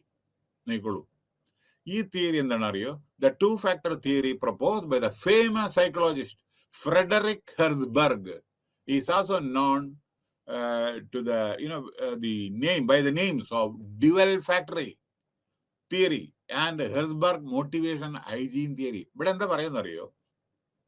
ഈ ജോബ് സാറ്റിസ്ഫാക്ഷൻ, ജോബ് തൃപ്തി വരണമെന്നുണ്ടെങ്കിൽ സാറ്റിസ്ഫാക്ഷൻ, ഡിസാറ്റിസ്ഫാക്ഷൻ. ചിലപ്പോ സാറ്റിസ്ഫാക്ഷൻ, ജോലി തൃപ്തികരമായിരിക്കും, ചിലപ്പോ സംതിങ് ഈസ് ബെറ്റർ ദാൻ എന്ന് പറഞ്ഞ് ഡിസാറ്റിസ്ഫൈഡ് ജോലിയൊക്കെ ചെയ്യും, പക്ഷെ സാറ്റിസ്ഫൈഡ് അല്ല. പോകുന്നു വരുന്നു, പക്ഷെ മനസ്സ് തുറന്ന് ചിരിക്കുന്നില്ല, സന്തോഷമില്ല. അപ്പോ അവിടെ എന്താ ചെയ്തത്? ഈ തിയറിയില് ആ ഹെർസ്ബർഗ് 200 അക്കൗണ്ടന്റ് എഞ്ചിനീയർമാരെ സർവേ ചെയ്തപ്പോ ജോബ് സാറ്റിസ്ഫാക്ഷൻ, ഡിസാറ്റിസ്ഫാക്ഷൻ കാണാനിടയായി. അപ്പൊ അതിനെ പറ്റിയിട്ടാണ് പറയുന്നത്. അപ്പോ ഡിസാറ്റിസ്ഫാക്ഷന്റെ എന്താണ് factors like recognition, challenging work and other aspects. അപ്പൊ ഇതൊക്കെ ഇൻട്രിൻസിക്, ഇതൊക്കെ റെസ്പെക്റ്റും ഇതൊക്കെ ഇൻട്രിൻസിക് ആണ്. മറ്റേത് എക്സ്ട്രിൻസിക്, അതായത് that lead to satisfaction. Herzberg called these factors motivated. These factors help a person to move from a no satisfaction state to a satisfaction. ചില no satisfaction നിന്ന് satisfaction സ്റ്റേറ്റിലേക്ക് പോകുന്നു. Herzberg also found that the dissatisfying factors are mainly contextual in nature. They are, Herzberg called these factors, working condition, company policy, job security, behavior, supervisor, നിങ്ങളുടെ immediate ഓഫീസറുടെ പെരുമാറ്റം. ഇതിനെയാണ് hygiene എന്ന് പറയുന്നത്. Work environment, hygiene പറഞ്ഞ work environment, അതായത് നിങ്ങളുടെ job, നിങ്ങളുടെ കമ്പനിയുടെ പോളിസീസ്, നിങ്ങളുടെ ബിഹേവിയർ ഓഫ് സൂപ്പർവൈസർ, നിങ്ങളുടെ ഇമ്മീഡിയറ്റ് ബോസ് ഏത് വിധത്തിലാണ് പെരുമാറണത്, ഇതൊക്കെ ഹൈജീൻ ഫാക്ടറാണ് ആ വർക്ക് എൻവയോൺമെന്റിൽ. അതായത് അത്യാവശ്യമായ ചില കാര്യങ്ങളാണ്. So these are not motivational. ഇത് മോട്ടിവേഷണൽ അല്ല, അവിടെ നിലകൊള്ളുന്നതാണോ അത് കേട്ടോ. In the sense that even when hygiene factors are very favourable, a person job satisfaction need not be high. പക്ഷെ ഇതുകൊണ്ട് മാത്രം ഒരാൾക്ക് ജോബ് സാറ്റിസ്ഫാക്ഷൻ ഉണ്ടാവില്ലല്ലോ. അതായത് ഇപ്പൊ നമ്മുടെ ജോബ് സെക്യൂരിറ്റി ഉണ്ട്, അല്ലെങ്കിൽ വർക്കിംഗ് കണ്ടീഷൻ ഉണ്ട്, കമ്പനി പോളിസി ഒക്കെ എല്ലാം ഉണ്ട്, പക്ഷേ ഇതൊന്നും മാത്രം സാറ്റിസ്ഫൈഡ് അല്ല. വേറെ ചില കാര്യങ്ങളും വേണം. കാശ് വേണ്ടേ, പൈസ, പ്രൊമോഷൻ ഇതൊക്കെ വേണ്ടേ, all monetary incentive, non-monetary incentive, recognition ഇതൊക്കെ വേണം. So all that we can say is that joy and dissatisfaction level will be low, but grievances എന്താണ് ഓരോരുത്തരുടെ complaint related to hygiene factors can you cause a person ഓരോരുത്തർ ഒരു ഇതൊന്നും satisfaction, no satisfaction, no dissatisfaction. See, no dissatisfaction no ഡിസാറ്റിസ്ഫാക്ഷനും തമ്മിൽ വ്യത്യാസമുണ്ട്. സാറ്റിസ്ഫാക്ഷനും ഡിസാറ്റിസ്ഫാക്ഷനും തമ്മിൽ വ്യത്യാസമുണ്ട്. അത് അർത്ഥം ഒന്ന് വായിച്ചാൽ നിങ്ങൾക്ക് അറിയാം. In other words, job satisfaction is not the exact opposite of job dissatisfaction. നോക്കൂ, ജോബ് സാറ്റിസ്ഫാക്ഷൻ ഡിസാറ്റിസ്ഫാക്ഷന്റെ വിപരീതമല്ല. Job satisfaction no job satisfaction ആണ് വിപരീതം, ഡിസാറ്റിസ്ഫാക്ഷൻ അല്ല കേട്ടോ. അടുത്ത് X and Y theory. Douglas McGregor, വളരെ ഫേമസ് ആളുകളാണ് ഇവരൊക്കെ. അയാളുടെ എക്സ് വൈ തിയറി. എന്താ എക്സ് തിയറി? അതായത് ചിലവരെ ജോലി ചെയ്യാൻ ആഗ്രഹിക്കുന്നില്ല, dislikes work and avoid it. ജോലി ചെയ്യാൻ ഉത്തരവാദിത്തം എടുക്കാൻ തയ്യാറില്ല. ദെർഫോർ, ഒരു മിനിറ്റ്, നിങ്ങളിപ്പോൾ LDCയോ UDCയോ ആയിട്ട് നിങ്ങൾ വർക്ക് ചെയ്യുമ്പോൾ നിങ്ങളോട് വേറെ സൂപ്രണ്ടിന്റെ ജോലി ചെയ്യാൻ പറഞ്ഞാൽ നിങ്ങൾ ചെയ്യോ? എന്റെ ജോബല്ല, എന്നെ അതിന് വേണ്ടിയിട്ടല്ല അപ്പോയിന്റ് ചെയ്ത് പറയില്ലേ? പക്ഷെ അത് ശരിയല്ല കേട്ടോ. അതും കൂടി ഞാൻ പറയേ. അപ്പൊ നമ്മളോട് ഒരു ജോലി ചെയ്യുമ്പോൾ വേറെ ഒരു ജോലി ചെയ്യാൻ വേണ്ടി ആവശ്യപ്പെടുമ്പോൾ നിങ്ങൾ അത് ചെയ്തിട്ടില്ല എങ്കിൽ കുഴപ്പമൊന്നുമില്ല. പക്ഷെ മറ്റുള്ള ജോലിയും കൂടി ചെയ്ത് അതും കൂടി പഠിച്ചാലേ നിങ്ങൾക്ക് ഗ്രോത്ത് ഉണ്ടാവൂ. അതും കൂടി ഓർക്കണം. അല്ലാണ്ട് എന്നെ അപ്പോയിന്റ് ഇതിനു വേണ്ടിയിട്ടാണ്, ഞാൻ മറ്റേത് പഠിക്കില്ല എന്ന് പറഞ്ഞാൽ നിങ്ങൾ അവിടെ തന്നെ ഇരിക്കും. Therefore, employees must be directed or even forced by supervisor for performing job tasks. അതുകൊണ്ട് ജോലി ചെയ്യാത്തവരെ ജോലി ചെയ്യിപ്പിക്കണം. അതാണ് തിയറി എക്സ്. ചെയ്യില്ല എന്ന് പറഞ്ഞാൽ ചെയ്യണം. അതന്നെ പരിപാടി. എനിക്ക് വയ്യ, അല്ലെങ്കിൽ ഇന്നിപ്പോൾ 6 മണി വരെ ഒന്നിരിക്കണം, ദയവേദിട്ട് ജോബ് കംപ്ലീറ്റ് ചെയ്യണം പറഞ്ഞാൽ, അയ്യോ അതെനിക്ക് പറ്റില്ല, എനിക്ക് 5 മണിക്ക് പോകണം. ചില സമയത്ത് 6 മണി ആ ജോബ് കംപ്ലീറ്റ് ചെയ്ത് ചിലപ്പോൾ പെട്ടെന്ന് ട്രാൻസ്മിറ്റ് ചെയ്തിരിക്കുക മെസ്സേജ് ഒക്കെ. നിങ്ങളിങ്ങനെ ഇപ്പോൾ ഒരു IT കമ്പനിയിൽ അവർ ഡയറക്റ്റ് ആയിട്ട് ഓൺലൈനാണ് കംപ്ലീറ്റ്, അവർ ഹെഡ് ഓഫീസിലേക്ക് ട്രാൻസ്മിറ്റ് ചെയ്യുന്ന ചില മെസ്സേജ് ഉണ്ടാവും. നിങ്ങളാണ് പോയി വിചാരിക്കുക, ആ മെസ്സേജ് ആ ടൈമിനോട് എത്തിയിട്ടില്ലെങ്കിൽ പനിഷ്മെന്റ് വരെ കൊടുക്കുന്നത്. മനസ്സിലായില്ലേ? സോ നെക്സ്റ്റ് തിയറി വൈ എന്ന് പറഞ്ഞാൽ വളരെ നാച്ചുറൽ. നിങ്ങൾക്ക് ആവശ്യം ചിലപ്പോൾ റെസ്റ്റ് വേണം. 8 മണിക്കൂറിലേ, അതായത് ഒരു 11 മണിക്ക് 9 മണിക്ക് ഒരു 10 മിനിറ്റ് റെസ്റ്റ് ചായക്ക്, ലഞ്ചിന് ഒരു 3/4 മണിക്കൂർ റെസ്റ്റ്, വൈകുന്നേരം നിങ്ങൾ 3-3:30 ഒരു റെസ്റ്റ് 10 മിനിറ്റ്. ഇതൊക്കെ അത്യാവശ്യമാണ്. കാരണം കണ്ടിന്യൂസ് ആയിട്ട് ഒരാൾക്ക് ജോലി ചെയ്യാൻ അനുവദിക്കരുത്, ഫാക്ടറി ആക്ട്. അപ്പൊ അതാണ് ഇത് തിയറി ആക്ട്. അപ്പൊ റെസ്റ്റ് ഇതൊക്കെ ഉണ്ട്. ചിലർ ജോലി ചെയ്യാത്തവരുണ്ട്, അവർ ചെയ്യിപ്പിക്കണം. ചിലവർ അതേമാതിരി ഈ റെസ്റ്റും പ്ലേ ഇതൊക്കെ സർവ്വസാധാരണ ഫാക്ടറി ആക്ടിൽ പ്രൊവൈഡ് ചെയ്യണം. So theory X and Y are not totally opposite. ഇത് ഓപ്പോസിറ്റ് അല്ല, ഓരോരുത്തരുടെ പെരുമാറ്റ രീതിയാണ് ഇതൊക്കെ കാണിക്കുന്നത് കേട്ടോ. അടുത്ത ഭഗവത്ഗീത, എല്ലാവരും കേട്ടിട്ടുണ്ടാവുമല്ലോ. ഭഗവത്ഗീത അവിടെ എന്താ പറഞ്ഞ ലോർഡ് കൃഷ്ണ എന്താ പറഞ്ഞത് ഭഗവത്ഗീതയിലെ? Selfless action. അതായത് നമ്മുടെ അർജുനൻ നമ്മുടെ മഹാഭാരത യുദ്ധത്തിലെ കൊല്ലാൻ വേണ്ടി അമ്പയ്യാൻ നോക്കുമ്പോൾ മുമ്പിൽ നിൽക്കുന്ന എല്ലാവരും അവരുടെ ഗുരുനാഥന്മാരും അവരുടെ കുടുംബക്കാരും കൗരവന്മാരെ പറഞ്ഞ എല്ലാം അവരുടെ കുടുംബമല്ല എല്ലാവരും. അതൊക്കെ മുമ്പിൽ നിൽക്കുന്ന ആളുകൾ ആരും എല്ലാവരും വേണ്ടപ്പെട്ട ആളുകളാണ്. അപ്പോ എങ്ങനെ ഞാൻ അതറിയാലോ നിങ്ങൾക്ക്. അപ്പൊ ലോർഡ് കൃഷ്ണ പറയുന്ന ഒരു വാക്കുണ്ട്,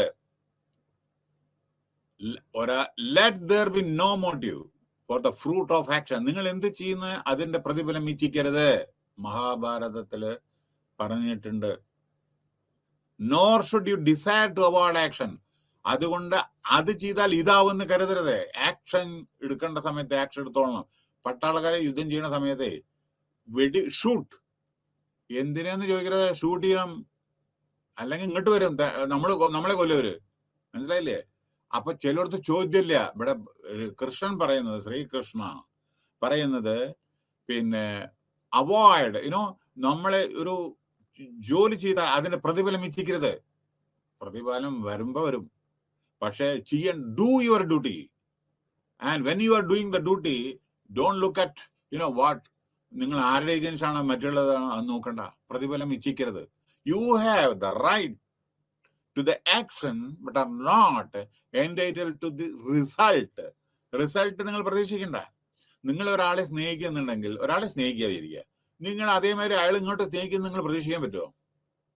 അതായത് ഒരാളെ നിങ്ങൾ ഉപകാരം ചെയ്തു, അയാളും അതേമാതിരി ഇപ്പൊ ഇങ്ങോട്ട് ഉപകാരം ചെയ്യുന്ന പ്രതീക്ഷിക്കാൻ പറ്റും. പ്രതീക്ഷിക്കാം, പക്ഷെ നടക്കുമോ?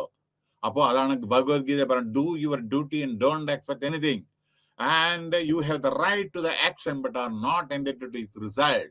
അതാണ് ലോർഡ് കൃഷ്ണന്റെ ഉപദേശം അർജുനനോട്, let there be no motive for the fruit of action. എന്ത് ആക്ഷൻ ചെയ്താലും അതിന്റെ റിയാക്ഷൻ, അതായത് നിങ്ങൾ പ്രതീക്ഷിക്കണ്ട, നിങ്ങൾ ഡു യുവർ ഡ്യൂട്ടി. അപ്പോ സെൽഫ്ലെസ് ആയിട്ട് നമ്മൾ ലെസ് കൺസേൺഡ്, നമ്മളെ പറ്റിയിട്ട് നമ്മൾ ചിന്തിക്കാതെ നമ്മൾ മറ്റുള്ളവരെ പറ്റിയിട്ട് ആലോചിക്കണം. Hence selfless action is very very necessary in the organisation also. എന്നാലാണ് നമ്മൾ എന്തെങ്കിലും ഇത്തരത്തിലുള്ള പ്രവർത്തനത്തിൽ പ്രതിഫലം ഇച്ഛിക്കാൻ പാടില്ല, തന്നെ തന്നെ വരേണ്ടത്. സോ വേറൊരു കാര്യം, എംപ്ലോയീസ് എങ്ങനെയാണ് ഹാപ്പി ആവുക? സാലറി, നല്ല വേരിയബിൾ പേ പറഞ്ഞാൽ ഇടയ്ക്കിടയ്ക്ക് ഇവരുടെ ഇൻക്രീസ് ഒക്കെ ഉണ്ടല്ലോ, ഓരോരോ പോസ്റ്റ് അനുസരിച്ച് സാലറി. പിന്നെ സ്റ്റോക്ക് ഓപ്ഷൻ, നമ്മുടെ ഇൻഫോസിസ് എടുത്തോളൂ, അതായത് അവരും അതെ അവർക്ക് സ്റ്റോക്ക് ഷെയർ ഇത് അലോട്ട് ചെയ്യുന്നു നാരായണമൂർത്തി. അപ്പൊ they are also becoming, employees are becoming the owner of the company, so they will not leave the company. So job rotation, ഒരു ജോബിൽ നിന്ന് മറ്റൊരു ജോബിലേക്ക് റൊട്ടേഷൻ. അപ്പം നിങ്ങളുടെ കലക്ടർ പിന്നെ ഡയറക്ടർ ആവണു, വേറെ എന്തെങ്കിലും ആവണു, അവിടുന്ന് പോകണു, അല്ലെങ്കിൽ എറണാകുളം കലക്ടർ വേറൊരു കലക്ടർ ആവണം, വേറെ എന്തെങ്കിലും പോകണം. അങ്ങനെ job rotation is very very necessary so that you can learn many thing.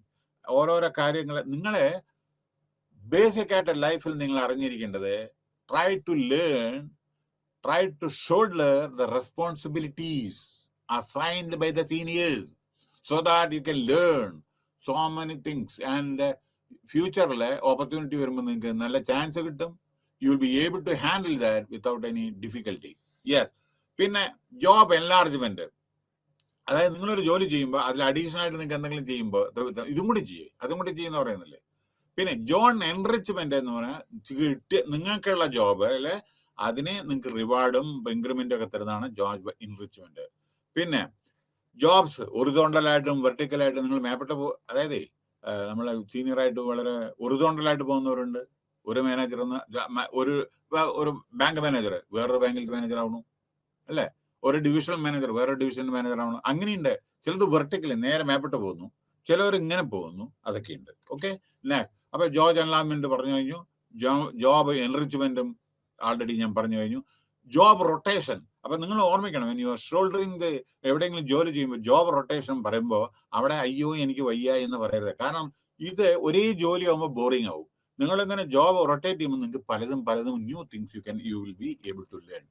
So motivation urges employees to improve the performance at the work place through hard work എവിടെയും വേണം, മനസ്സിലായോ. പിന്നെ സ്മാർട്ട് വർക്കായിട്ടും വേണം.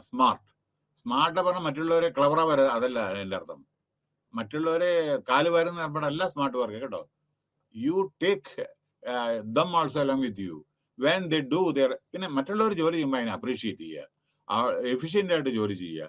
അൾട്ടിമേറ്റ്ലി അതിന്റെ ബെനിഫിറ്റ് നിങ്ങൾക്ക് കിട്ടും. Importance of motivation is very very essential. ഓരോ organisation നമ്മൾ യങ്ങർ ജനറേഷൻ ആരായിക്കോട്ടെ നമ്മളെ മേപ്പെട്ട് കൊണ്ടുവരണം. അതേമാതിരി അവരുടെ സ്കില്ല് ഇതൊക്കെ ഡെവലപ്പ് ചെയ്യാനും ട്രെയിനിങ്ങും പ്രൊമോഷനും ഇൻക്രിമെന്റും ഒക്കെ കൊടുക്കണം, എന്നാലും ദേ കൻ ഗ്രോ. പിന്നെ ചിലത് ടാഞ്ചിബിൾ റിസൾട്ട് ഉണ്ട്, കാണാൻ പറ്റുന്നുണ്ട്, അതായത് ഇൻടാഞ്ചിബിൾ ഉണ്ട്, അതാണ് ഈ പ്രൈസ്. അതൊക്കെ ടാഞ്ചിബിൾ പറഞ്ഞാൽ ശമ്പളവും മറ്റുള്ള ക്യാഷും മറ്റേതൊക്കെ ഇൻസെന്റീവ്സ്. പിന്നെ സ്മാർട്ടർ ഓർഗനൈസേഷൻ, ഡിസിഷൻ മേക്കിംഗ്. നിങ്ങൾ എവിടെ സ്ഥാനത്തിൽ നിങ്ങൾ ഡിസിഷൻ മേക്കിംഗ് എബിലിറ്റിയാണ് വേണ്ടത്. എംപവർമെന്റ്, അതിന് നിങ്ങളെ എംപവർ ചെയ്യണം, നിങ്ങൾക്ക് അതിന് പവർ തരണം. അതും കമ്പനി ചിലവർക്ക് ഓരോരോ പൊസിഷൻ അനുസരിച്ച്. നോക്കൂ, ഒരു അക്കൗണ്ട് മാനേജർക്ക് ചെക്ക് സൈൻ ചെയ്യാനുള്ള അധികാരം കൊടുക്കുന്നില്ലേ, അപ്പൊ അയാളെ എംപവർ ചെയ്ത്, അത് മറ്റുള്ളവർക്ക് പറ്റില്ല. അതെ, ഇപ്പോ അതേമാതിരി HR മാനേജർ റിക്രൂട്ട് ചെയ്യാനുള്ള അധികാരം കൊടുക്കണം, അത് മറ്റുള്ളവർക്ക് പറ്റില്ല. അപ്പൊ അവരെ എംപവർ ചെയ്യാണ് ഓരോരോ കാര്യങ്ങൾക്ക്. സോ ഇതൊക്കെ മോട്ടിവേഷൻ ആണ് to do better things in the life. So അടുത്ത unit 6, nature of group dynamics. Nature of group dynamic, അതിനെ പറ്റിയിട്ടാണ് ഇത് പറയുന്നത്. അതായത് factor, theories and implication of group dynamic. ഇന്ന് നമ്മൾ സിംഗിൾ ആയിട്ടല്ല കമ്പനിയിൽ ജോലി ചെയ്യണം, ഗ്രൂപ്പിലൊക്കെയാണ്. ഇപ്പൊ IT-ലൊക്കെ ഓരോരോ ഗ്രൂപ്പാണ് ഓരോരോ പർട്ടിക്കുലർ പ്രൊജക്ട് ഹാൻഡിൽ ചെയ്യുന്നത്, മനസ്സിലായില്ലേ. അപ്പൊ അതുകൊണ്ട് നമ്മളെ പിന്നെ ഇവിടെ ഒരു കാര്യം എന്താ അറിയോ ഒന്ന് പറയാനുള്ളത്, നമ്മളെ as an individual we are perfect, നമ്മൾ മിടുക്കന്മാരാണ് ഇൻഡിവിജ്വൽ. പക്ഷേ നമ്മളൊരു ഗ്രൂപ്പിൽ വർക്ക് ചെയ്യണ സമയത്ത് നീയോ ഞാനോ എന്നുള്ള അങ്ങോട്ടും ഇങ്ങോട്ടും നമ്മുടെ ഈഗോ പ്രോബ്ലം വരുന്നു. അത് പാടില്ല. Group dynamics very very essential. ഇന്നത്തെ കാലത്ത് പ്രത്യേകിച്ച് group efforts very very essential. ഇപ്പൊ നമ്മുടെ മെട്രോ, ടേക്ക് ദ എക്സാമ്പിൾ, എല്ലാവരും കൂടി പ്രവർത്തനമല്ലേ മെട്രോ വരുന്നത്, അല്ലാണ്ട് ഒരാളുടെ മാത്രം പ്രവർത്തനമാണോ? അല്ലല്ലോ. അപ്പൊ എന്ത് അച്ചീവ് ചെയ്യണം, ഞാൻ പറഞ്ഞല്ലോ പലതും നമ്മുടെ സയന്റിഫിക് അച്ചീവ്മെന്റ് ആയിക്കോട്ടെ എന്തായിക്കോട്ടെ, ഇതെല്ലാം ഗ്രൂപ്പായിട്ടാണ്, ഗ്രൂപ്പ് ഡൈനാമിക്സ് ആണ് ഇതെല്ലാം, ഗ്രൂപ്പായിട്ടാണ് ഇതെല്ലാം പ്രവർത്തനം. So human being continuously struggle with their environment and try to gain control over it. So ഓരോരോ പ്രോഗ്രസിനും ഹ്യൂമൻ നേച്ചറിനും ഇൻഡിവിജ്വലിന്റെ നീഡ് ഓരോരോ എല്ലാവരുടെ സഹകരണ മനോഭാവം വേണം. സഹകരണം ഇല്ലാതെ മേപ്പോട്ട് പോകാൻ പറ്റില്ല. കമ്പനിയിൽ അങ്ങനെ തന്നെ, ജീവിതത്തിലെ അങ്ങനെ തന്നെ. മറ്റുള്ളവർ നിങ്ങളെ ഹെൽപ്പ് ചെയ്യണം, നിങ്ങൾ മറ്റുള്ളവരെ ഹെൽപ്പ് ചെയ്യണം. So human beings for the security and progress efforts in the direction lead to formation of social organisation smartly. അത് വരുന്നുണ്ട്. സബ് ഗ്രൂപ്പ്, ഒരു കമ്പനിയിൽ ഒരു ഗ്രൂപ്പ് ഉണ്ടാവും, അത് കഴിഞ്ഞ് വേറെ ഗ്രൂപ്പ് ഉണ്ടാവും, ഒക്കെ ഉണ്ടാവും. Found within the organisation individual ആയിട്ടുള്ള ഗ്രൂപ്പ് ഉണ്ടാവും, ഓർഗനൈസേഷന്റെ ഗ്രൂപ്പ് ഉണ്ടാവും, ഫോർമൽ ഗ്രൂപ്പ് ഉണ്ടാവും, ഇൻഫോർമൽ ഗ്രൂപ്പ് ഉണ്ടാവും. അങ്ങനെ group set standards or productivity. അങ്ങനെ ഗ്രൂപ്പ് ഓരോരോ സ്റ്റാൻഡേർഡ് ഫിക്സ് ചെയ്യും ഓരോന്നിനും. ഇന്നത് വേണം, ഈ ഗ്രൂപ്പ് ഇതിനാണ്, ഇത് വേണം, quality assurance group, quality control group, അങ്ങനെ ഓരോ. അപ്പൊ employee do not act or react individual but they do as members of the group. അപ്പൊ എല്ലാ ഗ്രൂപ്പും അതെ അൾട്ടിമേറ്റ്ലി കമ്പനിക്ക് വേണ്ടിയിട്ടായിരിക്കണം. Elton Mayo human relation approach is a key theoretical construct intended to establish harmony between formal. എന്താ formal? അതായത് organisation structure. നോക്കൂ, formal പറഞ്ഞാൽ റിയൽ സ്ട്രക്ചർ. ഇന്നാള് അയാളുടെ സിഇഒ, താഴെ എക്സിക്യൂട്ടീവ് ഡയറക്ടർ, അല്ലെങ്കിൽ director, executive director, general manager, zonal manager, senior manager, അതേമാതിരി manager, assistant manager. അതാണ് സ്ട്രക്ചർ, ഓർഗനൈസേഷൻ സ്ട്രക്ചർ.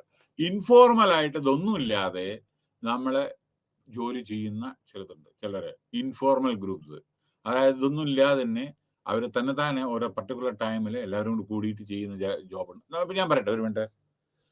വെള്ളപ്പൊക്കം വന്നു അല്ലേ? വെള്ളപ്പൊക്കം വരുമ്പോൾ നമ്മൾ ഫോർമലാണോ?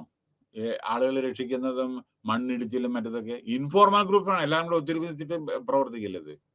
അതായത് ഓരോരുത്തർ രക്ഷിക്കലും അതേമാതിരി ആരെങ്കിലും പറഞ്ഞിട്ടാണോ അതൊക്കെ? അതിന് in other words, equilibrium has to be established and maintained in the organization. അപ്പോൾ ഓർഗനൈസേഷന് വേണ്ട കാര്യങ്ങളാണ് ഇതൊക്കെ. സഹകരണ മനോഭാവം, അതേമാതിരി with the groups managers need to understand. അപ്പോ ഒരു കമ്പനിയിലെ മാനേജർമാർക്ക് ഗ്രൂപ്പ് ഡൈനാമിക്സിനെ പറ്റി അറിഞ്ഞിരിക്കണം. എന്താ കാരണം വെച്ചാൽ നമ്മുടെ മെയ് 1 അറിയാലോ, ലേബർ ഡേ. അതിന്റെ എന്താ എംബ്ലം? ഈ കൈയാണ്. എല്ലാവരും കൂടി ഒരുമിച്ച് നിന്നാൽ നമുക്ക് വി ക്യാൻ അച്ചീവ് എവരിതിങ്. നമ്മുടെ സ്വാതന്ത്ര്യം കിട്ടിയത് അങ്ങനെ തന്നെയല്ലേ? അല്ലേ? ഒരാൾ മഹാത്മാഗാന്ധിയുടെ നയം അല്ലേ, അഹിംസ സിദ്ധാന്തം. പക്ഷെ എല്ലാവരും കൂടി അതിൽ പ്രവർത്തിച്ചുകൊണ്ടല്ലേ നമുക്ക് സ്വാതന്ത്ര്യം കിട്ടിയത്. അതേമാതിരി ഒരു കമ്പനിയുടെ അങ്ങനെ തന്നെയാണ്. എല്ലാവരും കൂടി പ്രവർത്തിച്ചാലേ അതിന്റെ റിസൾട്ട് വരൂ. മനസ്സിലായില്ലേ? അടുത്ത് nature of group dynamics. So A group can be defined as several individual who. ഒരു ഗ്രൂപ്പ് പറഞ്ഞാൽ എല്ലാവരും കൂടി ഒരുമിച്ച് വരിക, അക്കംപ്ലിഷ് ചെയ്യുക, എന്താ ടാസ്ക് വെച്ചാൽ അത് ചെയ്യുക. Sociological unit analysis in the study of the ഓർഗനൈസേഷന്റെ ബിഹേവിയർ തന്നെ മാറും. ഏത് ഇത്തരത്തിലുള്ള ഗ്രൂപ്പൊക്കെ ഓരോ ഗ്രൂപ്പ് എന്ന രാഷ്ട്രീയ പാർട്ടി അല്ല കേട്ടോ, കമ്പനിയുടെ ഉള്ളിലുള്ള ഓരോരോ ഗ്രൂപ്പാണത്. മനസ്സിലായില്ലേ? അതായത് ഇപ്പൊ നോക്കൂ, മെറ്റീരിയൽ ഡിപ്പാർട്ട്മെന്റ് ഒരു ഗ്രൂപ്പ് ഉണ്ട് ഇല്ലേ? വേറെ പല വിധത്തിലുള്ള ഗ്രൂപ്പ് ഉണ്ട്. അപ്പൊ ഇതെല്ലാവരും കൂടി എല്ലാവരും കൂടി പ്രവർത്തിച്ചാലല്ലേ നമ്മുടെ കമ്പനിയുടെ റോള് എന്താണെന്ന് വെച്ചാൽ ഗോള് അച്ചീവ് ചെയ്യാൻ പറ്റൂ.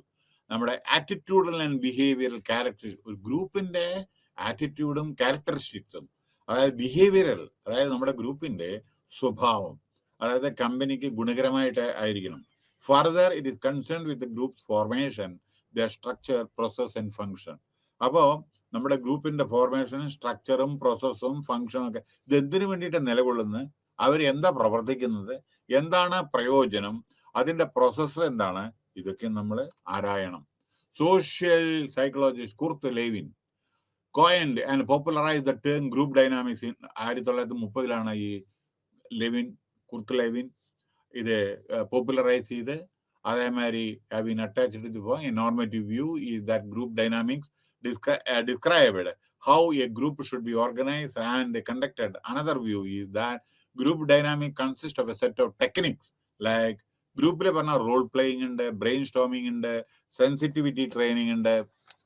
അതായത് എന്താണ് റോൾ പ്ലേ പറഞ്ഞാൽ, നിങ്ങളെ ആ സ്ഥാനത്തിരിക്കുമ്പോൾ നിങ്ങൾ എങ്ങനെ പെരുമാറുക. അതെ, ഒരു ഇപ്പൊ ചെയർമാന്റെ നമ്മളെപ്പോഴും കുറ്റം പറയുമല്ലോ, പക്ഷെ നിങ്ങൾ ആ സ്ഥാനത്ത് വെച്ചാൽ നിങ്ങൾ എങ്ങനെ പെരുമാറുക, അതാണ് ഇത്. പിന്നെ ഓക്കെ, യെസ്. പിന്നെ ഗ്രൂപ്പ് ബ്രെയിൻ സ്റ്റോമിങ് പറഞ്ഞാൽ നമ്മളെ ഒരു ഇഷ്യൂ ഉണ്ടെങ്കിൽ അതിന് നമ്മള് നിങ്ങൾ ആലോചിക്കുക, ഞാനും ആലോചിക്കുക, ഞാൻ വേറുള്ളവർ ആലോചിക്കുക, എന്നിട്ട് അൾട്ടിമേറ്റ്ലി ഒരു ഇത് വരിക, പിന്നെ അതിന്റെ ഒരു റിസൾട്ട് പ്രൊഡ്യൂസ് ചെയ്യുക. ഓക്കെ, പിന്നെ വേറൊന്ന് ഒരു സെക്കൻഡ്. യെസ്, ഓക്കെ, പിന്നെ yes, including their formation, structure, process, എവിടെ group dynamic related to the internal. Okay, എവിടെയത്? Yes, group including their formation, structure, process and function. The present unit discuss the group dynamic in this perspective. Okay, now meaning the term group dynamic continues two terms, group and dynamic. Group and dynamics are different. Group is generally a collectively of two. Collectivity ഒരു രണ്ട് പേരും കൂടിയതാണ് ഒരു group or more. Dynamics comes from a Greek word meaning force. The group dynamic refers to the interaction of forces between group members in a social situation. Group dynamics encompasses the dynamics of interaction pattern. എല്ലാവരും കൂടി interact ചെയ്യുന്നതാണ് group. The following are the objectives and principles of the group dynamics. Objective എന്താണ് group dynamic? Identify ഒരു problem നമ്മൾ analyse ചെയ്യുക, identify ചെയ്യുക, അതെങ്ങനെ problem solve ചെയ്യണം ചെയ്യുക, എന്താണ് അതിന്റെ ഇമ്പാക്ട് നോക്കുക, അതിന്റെ ഡെവലപ്മെന്റ് നോക്കുക. പക്ഷേ നമ്മൾ ഒരു ഗ്രൂപ്പിൽ വർക്ക് ചെയ്യുമ്പോൾ നമുക്ക് സ്കില്ല് വേണം, ഒരേ ലെവലിലുള്ള ആളുകളായിരിക്കണം, സ്കില്ലുള്ള ആളുകളായിരിക്കണം, ഇമ്പ്രൂവ്മെന്റിന് വേണ്ടി ശ്രമിക്കണം, ഇൻഡിവിജ്വലായിട്ടും ഗ്രൂപ്പായിട്ടും നന്നായിട്ട് പെർഫോം ചെയ്യണം, നല്ല നല്ല ടെക്നിക്സ് അപ്ലൈ ചെയ്യണം. എന്താണ് ഗോള്, അത് അച്ചീവ് ചെയ്യണം ഗ്രൂപ്പിന്റെ പരമ ഒരു ധർമ്മം. പിന്നെ എന്നാണ് ഓർഗനൈസേഷൻ സക്സസ്ഫുൾ ആകാൻ പറ്റും. എന്താണ് ഗ്രൂപ്പ് ഡൈനാമിക്സിന്റെ principle? The members of the group must have a strong sense of belonging. ആദ്യം എല്ലാവരും നമ്മൾ ഒന്നാണെന്ന് കരുതുക. Collective responsibility. Changes in the group should not create a stress among group. ചിലപ്പോൾ ഗ്രൂപ്പിനെ ഇടയ്ക്കിടയ്ക്ക് മാറ്റരുത്, കാരണം അപ്പൊ പ്രശ്നം വരും. Group form survive and function in order to achieve. അതായത് ഇവർ എന്തിനാണെന്ന് വെച്ചാൽ ഓരോ ഇത് അച്ചീവ് ചെയ്യാൻ വേണ്ടിയിട്ടാണല്ലോ. അപ്പൊ അതൊരു സർവൈവ് ചെയ്യാൻ, അതായത് ഗ്രൂപ്പ് ഫോം ചെയ്യുന്നത് ഒരു പ്രോബ്ലം എന്താണെന്ന് വെച്ചാൽ ഗോൾ അച്ചീവ് ചെയ്യാൻ വേണ്ടിയിട്ടാണ്. Information pertaining to changes to be made in a group should be share. പിന്നെ ഗ്രൂപ്പിൽ നമ്മൾ ഡിസ്കസ് ചെയ്യുന്നത് എമംഗ് ഇപ്പൊ 5 or 10 ആളുണ്ടെങ്കിൽ അവര് തമ്മിൽ ഷെയർ ചെയ്യണം. അല്ലാണ്ട് ഒരാൾ പറഞ്ഞു മറ്റേ കേട്ടില്ല, അങ്ങനെയല്ല. എല്ലാ ഇൻഫർമേഷൻ പാസ് ഓൺ ചെയ്യണം അവിടെ. So group are a common phenomena in all അപ്പൊ ഒരു എല്ലാ ഓർഗനൈസേഷനും ഗ്രൂപ്പ് ഉണ്ടാവും. വെതർ ഗവൺമെന്റിലായിക്കോട്ടെ, പ്രൈവറ്റിലായിക്കോട്ടെ, മിലിറ്ററിയിലായിക്കോട്ടെ, ജുഡീഷ്യറിയിലായിക്കോട്ടെ, എഡ്യൂക്കേഷനിലായിക്കോട്ടെ, ഗ്രൂപ്പ് ഉണ്ട്. Factors affecting group. ചിലപ്പോൾ എന്താണ് ഇത് അഫക്ട് ചെയ്യുന്നുണ്ട്? നോളേജ്, എബിലിറ്റി, സ്കില്ല്, ഓരോരുത്തരുടെ നോളേജ് എത്രത്തോളം ഉണ്ടെന്ന് നോക്കണ്ടേ. നോളജ് ഇല്ലെങ്കിൽ ആ ഗ്രൂപ്പിൽ അവർ മറ്റവരോടൊപ്പം നിൽക്കാൻ പറ്റുമോ? എബിലിറ്റി, സ്കില്ല്, പേഴ്സണാലിറ്റി, ഓരോരുത്തരുടെ പേഴ്സണാലിറ്റി. നിങ്ങൾ ടേക്ക് IT നോക്കുള്ളൂ, ഒരേ സിമിലർ ഇതല്ലേ. പിന്നെ സ്മാൾ ഗ്രൂപ്പ്. ചിലപ്പോൾ ചെറിയ ഗ്രൂപ്പാണ് കൂടുതൽ എഫക്റ്റീവ്, വലിയ ഗ്രൂപ്പ് ആകുമ്പോൾ കൺട്രോൾ ചെയ്യാൻ കഷ്ടമായിരിക്കും. Group roles can be classified in 3 types. Work roles, maintenance role, blocking role. അതായത് വർക്ക് റോൾ ചെയ്യുന്നതും അത് മെയിൻറ്റെയിൻ ചെയ്യുന്നതും, ബ്ലോക്കിംഗ് അതായത് അതിനെതിരായിട്ടുള്ളതും അതാണത്.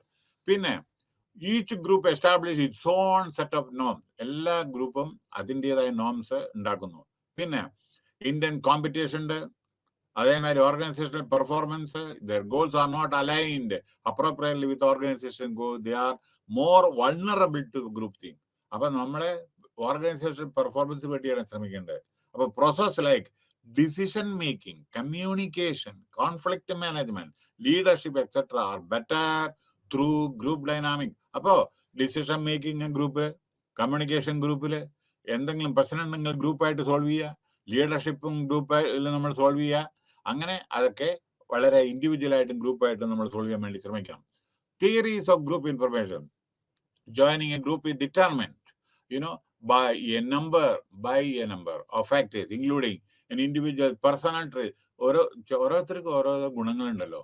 ആണോ പെണ്ണോ, social മോട്ടീവ്സോ, like the need for affiliation, need of power, need of intimacy and prior group experience. എല്ലാവർക്കും ഇതൊക്കെ അത്യാവശ്യമാണ്. Groups can offer some advantage. Group ആവുമ്പോൾ പല അഡ്വാൻറ്റേജസും ഉണ്ട് to ease members that would not be possible if ഇൻഡിവിജ്വലായിട്ട് നമ്മൾ ഒറ്റയ്ക്ക് ജോലി ചെയ്യുമ്പോൾ ചിലപ്പോൾ സാധിക്കില്ല. ഗ്രൂപ്പ് ആകുമ്പോൾ നമുക്ക് പല കാര്യങ്ങളും അങ്ങോട്ടും ഇങ്ങോട്ടും എക്സ്ചേഞ്ച് ചെയ്തിട്ട് അറിയാത്ത കാര്യങ്ങൾ അറിയാനും ഒക്കെ നമുക്ക് സാഹചര്യം സൃഷ്ടിക്കും. അതുമാതിരി നമ്മുടെ ആറ്റിറ്റ്യൂഡ് മാറും, ബിഹേവിയർ മാറ്റും, കമ്മ്യൂണിക്കേഷൻ നമ്മുടെ സ്കില്ല് വർദ്ധിക്കും, അങ്ങനെ എമോഷണൽ സപ്പോർട്ട് കിട്ടും, ഇൻഫോർമൽ സപ്പോർട്ട് കിട്ടും. അപ്പോൾ ഇങ്ങനെ അതേമാതിരി ഫ്രണ്ട്ഷിപ്പ്, നമ്മുടെ ഗ്രൂപ്പിൽ വർക്ക് ചെയ്യുന്ന എല്ലാവരും ഒരു ഫ്രണ്ട്ഷിപ്പ് ഉണ്ടാവും, ഇൻട്രസ്റ്റ് ഉണ്ടാവും, പുതിയ സ്കിൽ അക്വയർ ചെയ്യും. പിന്നെ നിങ്ങൾ ആ ഗ്രൂപ്പിലാകുമ്പോൾ നിങ്ങൾക്ക് നിങ്ങളുടേതായ ഒരു പ്രശസ്തി ഉണ്ടാവും. One of the more comprehensive theories of group formation is balance theory. It states that persons are attracted to each other and the base is similar attitude, അതായത് toward commonly relevant objects. അതായത് balance ആയിട്ട് നമ്മൾ പോകണം. പിന്നെ social identity theory offers another explanation for group formation. Simply put, this theory suggests that individuals get a sense of identity and self-esteem. ആളുകൾക്ക് identity വേണം, self esteem വേണം. The nature of group may be population, demographic population, based on culturally based or organization based. Individual are motivated to belong to and contribute to identify groups because of the sense of belongingness and self-worth. അതിനെ പറ്റിയിട്ടാണ്. അപ്പോൾ ഇത് 5 സ്റ്റേജിനെ പറ്റിയിട്ട് പറഞ്ഞിട്ടുണ്ട് കേട്ടോ. Besides the above conceptual explanation of group formation and development, there are practical reasons for joining and forming a group. For instance, employees in an organization may form, നമ്മുടെ കമ്പനിയിൽ ചില ഓരോരോ ഗ്രൂപ്പ് നമ്മൾ ഫോം ചെയ്യും. എക്കണോമിക് ആയിട്ട്, security ആയിട്ട്, social reason ആയിട്ട് ഓരോരോ ഗ്രൂപ്പ് ഉണ്ടാക്കും, അല്ലേ? ദ സോഷ്യൽ കൾച്ചറൽ ഇതൊക്കെ ആയിട്ട്.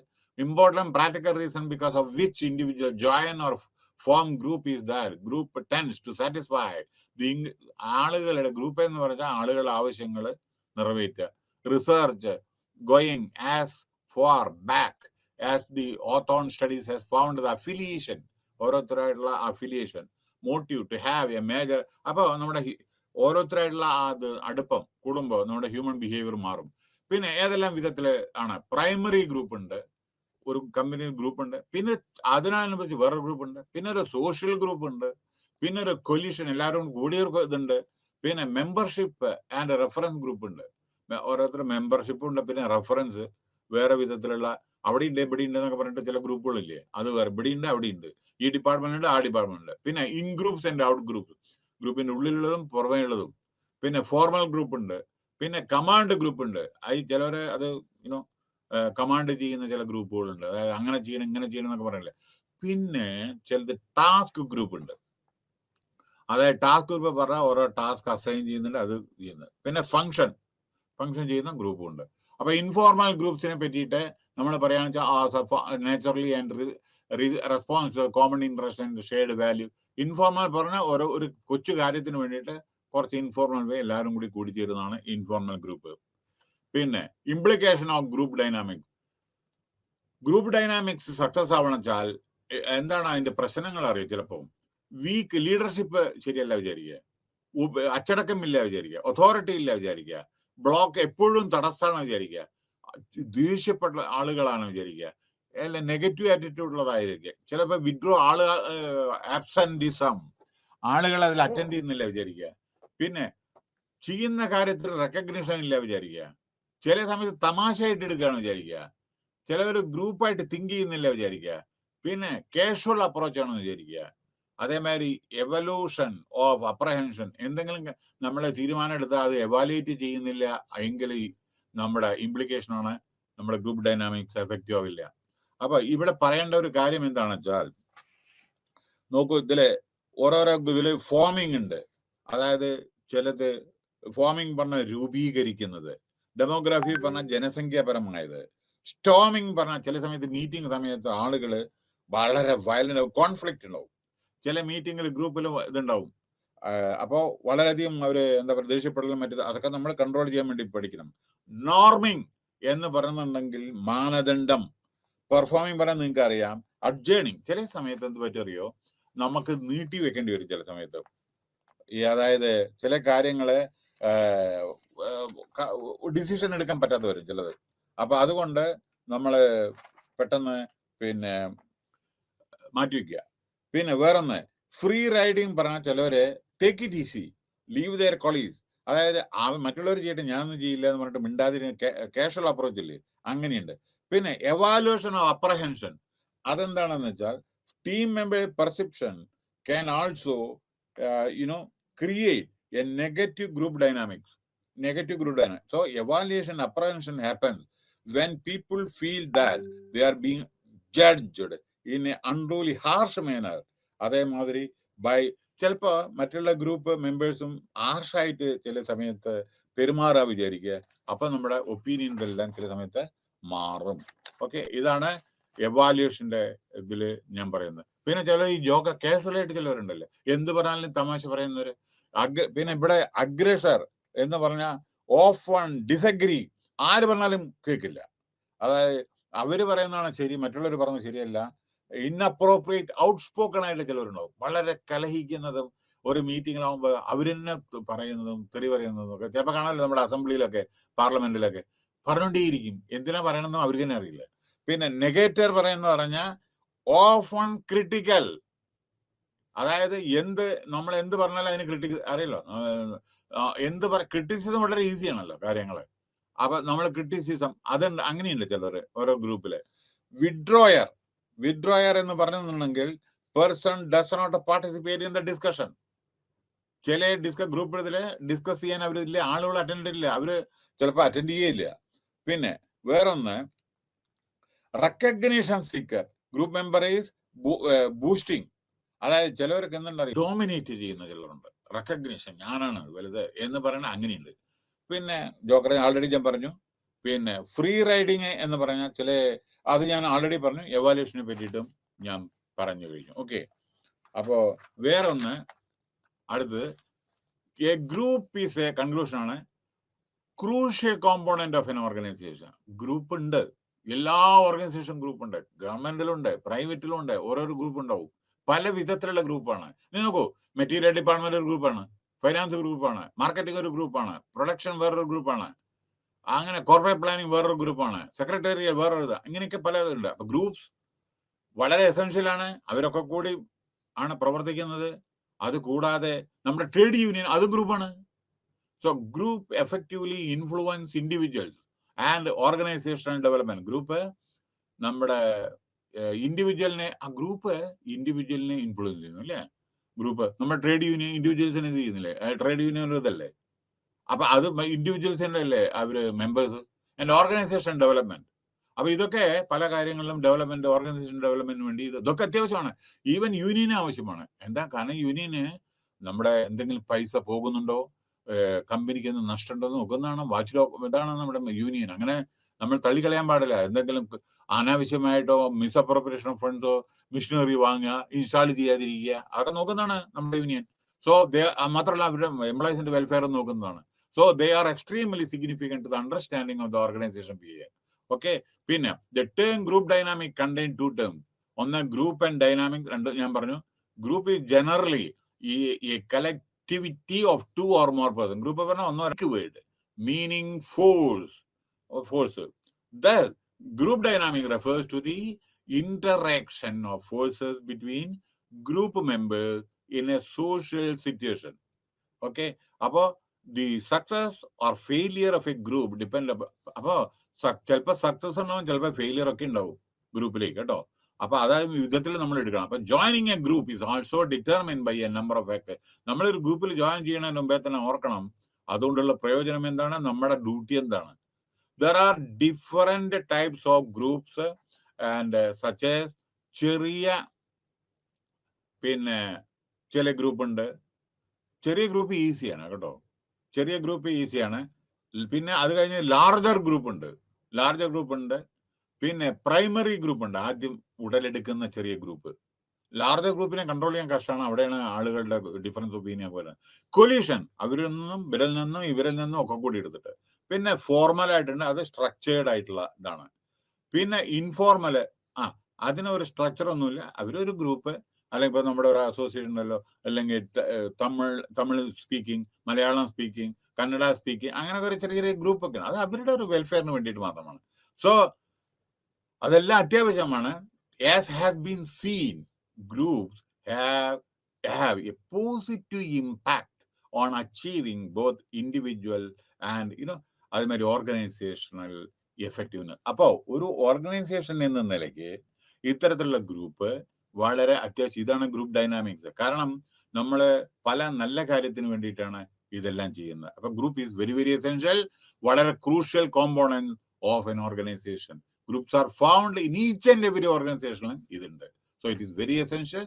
V have to effectively we have to work as a group in an organization for making progress of that particular organization. Thank you very much.